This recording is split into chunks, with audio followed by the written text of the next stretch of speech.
Depuis plusieurs semaines, à la barre du tribunal britannique, Airbus et Qatar Airways se battent à coups de documents confidentiels. Dernier en date, ces emails brandis par Airbus qui indiquent qu'Emmanuel Macron et l'émir du Qatar ont évoqué la situation il y a un an lors de la visite à Doha du chef de l'État. Un échange que confirme un responsable français cité par Reuters. Preuve que ce dossier dépasse largement le cadre industriel et qu'Airbus tente de le faire avancer sur le front politique. Dans le courriel, un ingénieur d'Airbus explique que cette visite pourrait servir de levier devant le manque de résultats. En coulisses, il semble qu'on fasse tout pour maintenir de bonnes relations politiques avec le Qatar, à plus forte raison en cette période de crise énergétique. C'est ce qu'expliquent des diplomates européens à Reuters. Qatar Airways réclame à Airbus entre 1,5 et 2 milliards de dollars. La compagnie du Golfe estime que les défauts de peinture qui touchent ces A350 posent un problème de sécurité, ce que dément formellement Airbus. Un dossier loin d'être bouclé, il faudra attendre mi-2023 pour que la Haute Cour de Londres commence à étudier le fond de l'affaire, sauf si un accord à l'amiable intervient avant. C'est le grand retour des maths au lycée. Elles reviendront obligatoires dès la rentrée prochaine, annoncé hier soir du ministre de l'Éducation nationale. C'était l'une des mesures les plus critiquées de la réforme Blanquer. Cette annonce intervient alors que les assises des mathématiques se tiennent à partir d'aujourd'hui à la maison de l'UNESCO. Des maths appelées à résoudre les problèmes des grands industriels. Alexandra Paget. Au programme de l'une des tables rondes, en effet, maths et industrie. Intervenant Florent Ménégo, président du groupe Michelin, Bruno Le Maire, ministre de l'économie et de l'industrie, ou encore une lauréate du programme Jeunes Talents, lauréat l'UNESCO. Si les grands industriels français se penchent sur le berceau des mathématiques en France, c'est bien parce que la recherche en la matière est redevenue un vaste champ d'applications industrielles. À Polytechnique, Normal Sup ou Jussieu, on travaille aujourd'hui sur des domaines directement en prise avec les différents types d'industries. On est en effet passé d'une vision basée sur la matière à une vision basée sur la donnée, de la géométrie dans l'espace au calcul numérique, aux probabilités, autant de domaines très utiles pour l'entreprise. C'est d'ailleurs l'objet de recherche d'Hugo Duminil-Copin, le dernier titulaire, un Français, de la médaille Fields, considéré comme l'équivalent du prix Nobel. Et les entreprises l'ont bien compris, par exemple dans le secteur de la banque assurance, des télécoms et du transport, qui réhabilite la fonction d'ingénieur issu des écoles d'excellence françaises que sont les mines ou centrales, des profils longtemps boudés au profit des fonctions commerciales notamment. Et à 7h20, on recevra Christophe Besse, directeur de l'Institut national des sciences mathématiques, et leur interaction, c'est au CNRS. Tout de suite, 6h quasiment 10, c'est l'heure du Morning Briefing.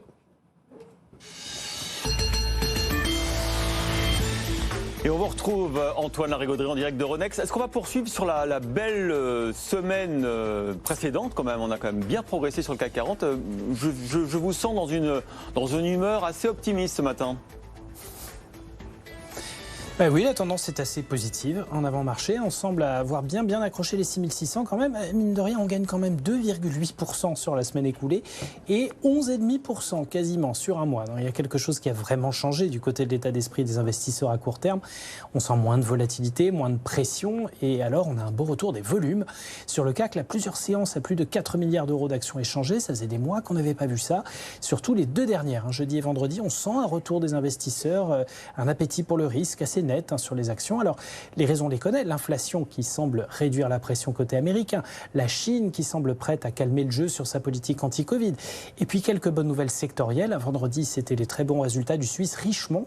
Alors, ça a stimulé le secteur du luxe, par exemple à Paris. Triple effet, parce que parallèlement, il était aidé par la Chine et par la baisse des taux obligataires, ce qui stimule les valeurs de croissance. Et vu leur pondération dans l'indice, logique qu'on ait signé une belle performance. Donc, retour au niveau de mi-août, fin août, pour le CAC 40. Maintenant, si on veut faire les difficiles, on peut juste parler de normalisation là aussi. On a une vraie prime de risque qui s'éloigne. Maintenant, pour aller plus haut, ça va à nouveau être un peu compliqué. C'est pas l'euphorie, loin de là. Il y a toujours des menaces sur les marchés, mais on sent déjà un peu plus d'oxygène, un climat un peu plus sain sur lequel il reste quand même beaucoup de liquidités à investir, encore trop selon certains analystes. Donc quand même un vrai sentiment de soulagement, mais aussi encore un petit peu de prudence. Et sur les marchés obligataires, est-ce qu'on observe la même détente ?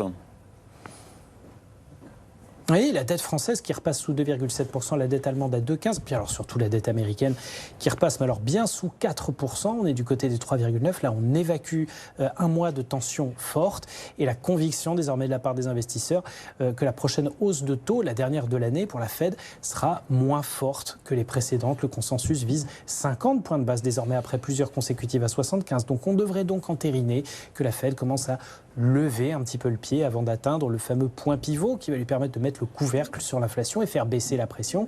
Donc ça, c'est vraiment un moment super important. L'autre facteur qui va avec et qui tranquillise un peu les banquiers centraux américains, c'est aussi la remontée de l'euro au plus haut depuis la mi-août, à nouveau à 1,03. Soulagement, parce que la Fed commençait à s'inquiéter de l'effet devise forte sur l'économie américaine. L'autre dynamique à ne pas perdre de vue, c'est aussi le pétrole. Ça fait 2 semaines là qu'on joue au ping-pong entre 90 et 96 $. Là, on est remonté sur le haut de la fourchette, du côté des 96. Donc attention à un éventuel débordement. Merci Antoine. Nous sommes lundi, c'est donc le jour du tableau de bord de l'énergie BFM Business. Votre rendez-vous avec Schneider Electric. Schneider Electric, le partenaire de votre efficacité énergétique.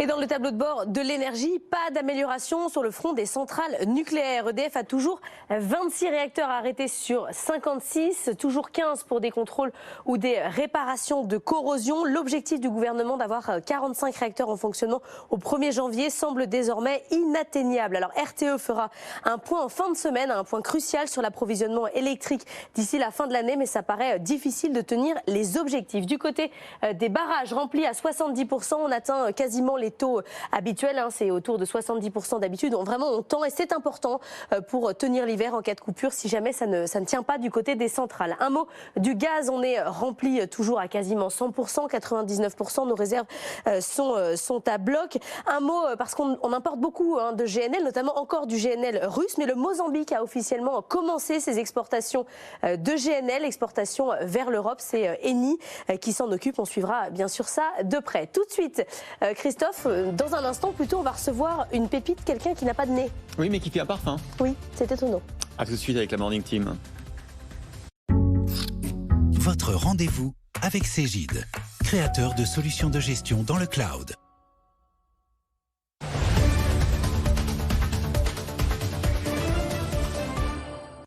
Du lundi au vendredi sur BFM Business, retrouvez Noémie Vira.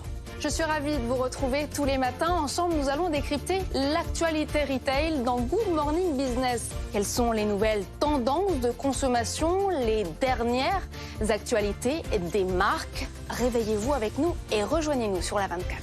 Morning Retail, présenté par Noémie Vira, du lundi au vendredi à 6h35 sur BFM Business et en simultané sur RMC Découverte. Votre rendez-vous avec Altavia. Altavia, le groupe de communication dédié au retail.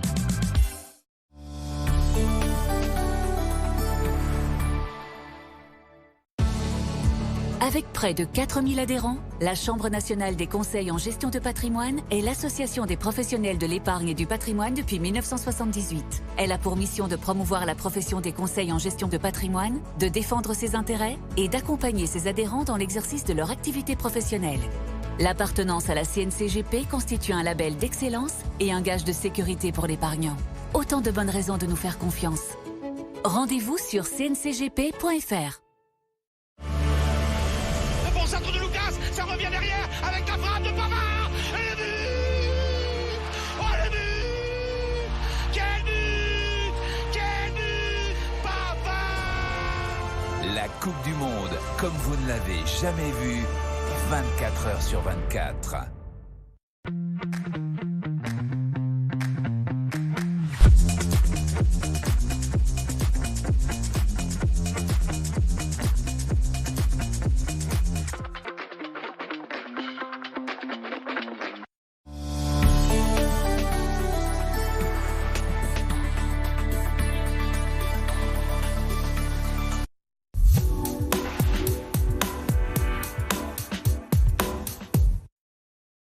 BFM Business, c'est toute l'information économique et financière gratuitement à la télévision. Good Morning Business, la pépite. On retrouve donc la Morning Team à 6h16 avec Noémie Vira, Anthony Morel. On va faire beaucoup de technologie encore aujourd'hui. En tout cas, avec vous, Noémie Vira, c'est quand même une pépite particulière, puisque c'est une pépite qui fait des parfums. qui va faire des parfums avec quelqu'un qui n'a pas de nez. Mais alors pas du tout. Oui, aujourd'hui c'est une première dans le monde de la parfumerie, l'association entre un zéro parfait et un nez parfait. Il s'agit du premier parfum créé par une femme qui n'a jamais senti une odeur de sa vie. Donc c'est une personne anosmique, c'est vous, Emmanuelle Dancourt. Bonjour, merci d'être avec nous. Bonjour Noémie, bonjour à tous. Alors, vous êtes née sans odorat, vous êtes journaliste et vous avez créé Umami, donc avec Hugo Charon. Umema, pardon. À base d'Umami. À base d'Umami, donc avec Hugo Charon, parfumeur basé chez Mann à New York. Alors, c'est un parfum qui est dédié aux anosmiques, aux personnes qui ont un nez en moins ou...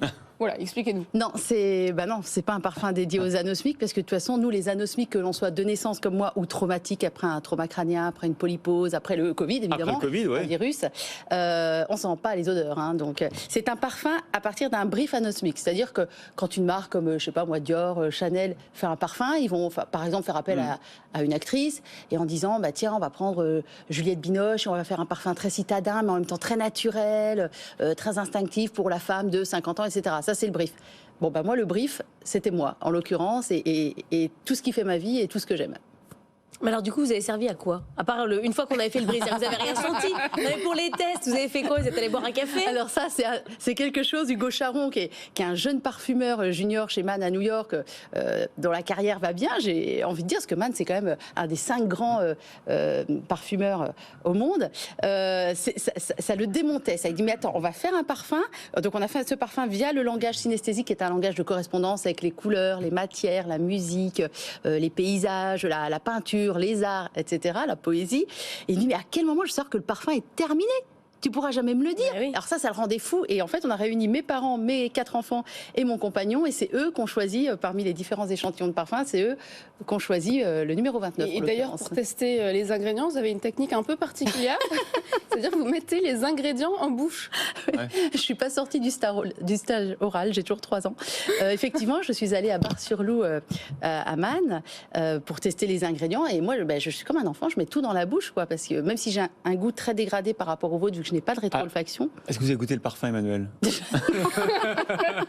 Non, mais alors j'en ai amené un petit échantillon, je vous invite à le faire. On va quand même tester. On va le sentir si vous permettez de le boire. Dites-nous juste, pardon, mais quand on n'a pas d'odorat, quelle idée de vouloir faire un parfum? Mais c'est un défi? Ça, c'est vraiment une bonne question. C'est pour les autres? Non, c'est ni pour les autres ni un défi, c'est pour être comme vous. Parce que quand on est sans odorat comme moi, je vous assure, ça a des tonnes de conséquences dans la vie. On vit sur une autre planète. Moi, j'ai l'impression de porter une combinaison d'astronaute et de ne pas avoir accès à votre vie à vous, parce que vous vous en rendez pas compte, mais vous parlez tout le temps des odeurs.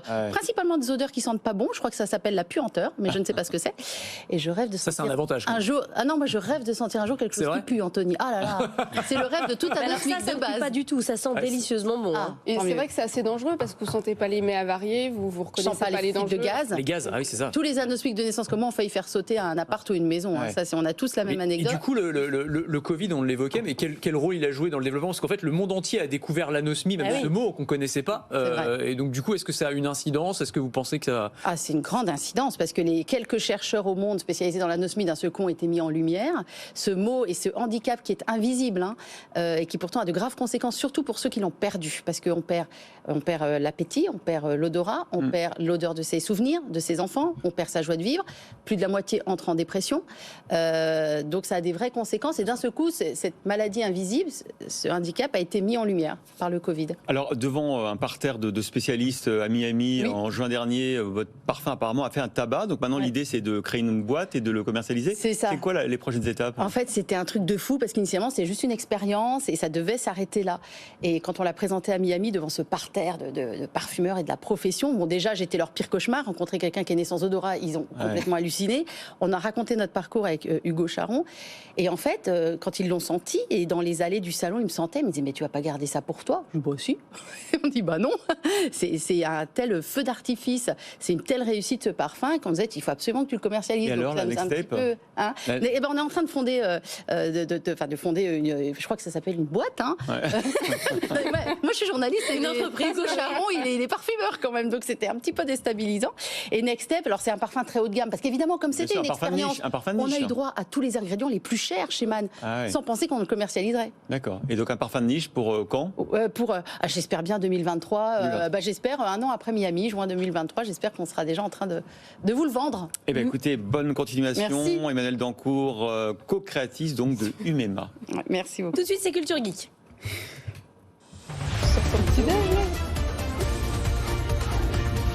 Good Morning Business. Culture Geek. Anthony, vous êtes venu avec votre petit déjeuner qui est un peu triste. Une pomme, un yaourt et un petit sandwich. Bon, c'est un peu On triste. passe de l'odeur au goût, voilà. Pour tout nous parler simplement. technologie qui permettent de surveiller notre alimentation, on peut connaître le contenu d'une assiette simplement en la prenant en photo. Exactement, c'est-à-dire qu'à partir d'une simple photo d'un plat, je vais savoir le nombre de calories que je m'apprête à ingérer, le nombre de glucides, de lipides, de protéines, ce qu'on pourrait appeler des Shazam de la nourriture qui se sont améliorés, mais de manière très spectaculaire ces dernières années. Là, c'est une application française qui s'appelle Foodvisor. Et donc, le principe, c'est effectivement, je vous ai apporté un petit déjeuner, c'est vrai, assez frugal, je l'admets, que je vais prendre en photo, tac, voilà.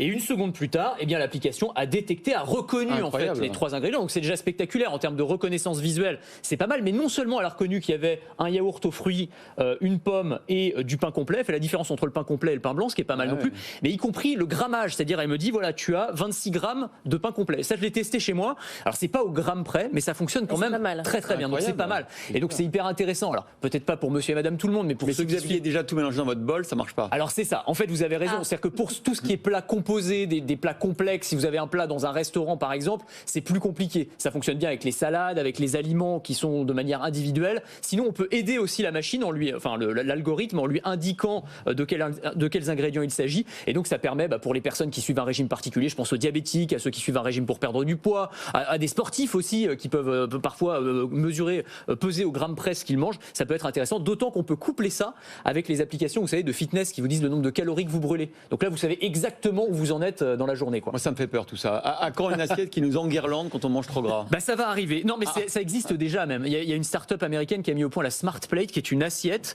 équipée d'une caméra, donc là ça va très loin, et qui va savoir que vous vous êtes resservi pour la 3e fois du poulet frites et qu'il aurait peut-être pas fallu. Et donc qui va vous envoyer une alerte. Vous avez également des verres qui vont analyser la quantité de sucre dans la boisson que vous apprêtez à boire ou la quantité d'alcool également, et qui va aussi vous dire peut-être fais attention. Donc là on arrive quand même dans la catégorie du flicage. Après, quand on rationalise un peu le truc, on se dit c'est pas très différent finalement des gens qui vont peser leurs aliments parfois au gramme près pour faire attention à ce qu'ils mangent. Encore une fois, c'est pas forcément pour tout le monde, c'est plus pour des personnes qui font très attention dans le cadre d'un régime, quoi. À quand la fourchette qui refuse d'aller jusqu'à l'assiette ou qui vous électrocute si jamais c'est trop gras? Qui vous électrocute, c'est peut-être un peu extrême, encore que. En revanche, ce qui existe, et c'est une start-up française qui a mis ça au point également, c'est la fourchette qui va vous obliger à manger moins vite. Vous savez qu'on mange tous trop vite. On a toujours dit, tu manges trop vite. Et normalement, il faut 20 minutes minimum pour un repas pour que la sensation de satiété arrive. Or, on le fait jamais. Et donc là, cette fourchette, qui est équipée d'accéléromètres, de gyroscopes, comme dans les smartphones, comme des petits capteurs de mouvement, elle va comprendre la vitesse du mouvement entre l'assiette et la bouche. Elle va se mettre à vibrer si vous mangez trop vite, tout simplement, pour vous indiquer ça vibre, il y a une petite loupiote qui s'allume, et donc c'est pour vous dire de ralentir. Et normalement, avec l'habitude, vous allez apprendre à manger moins vite. Donc ça aussi, ça fait partie de ces startups qui essayent de nous mettre au régime de manière plus ou moins extrême. Merci beaucoup Anthony. Tout de suite, c'est les cryptos.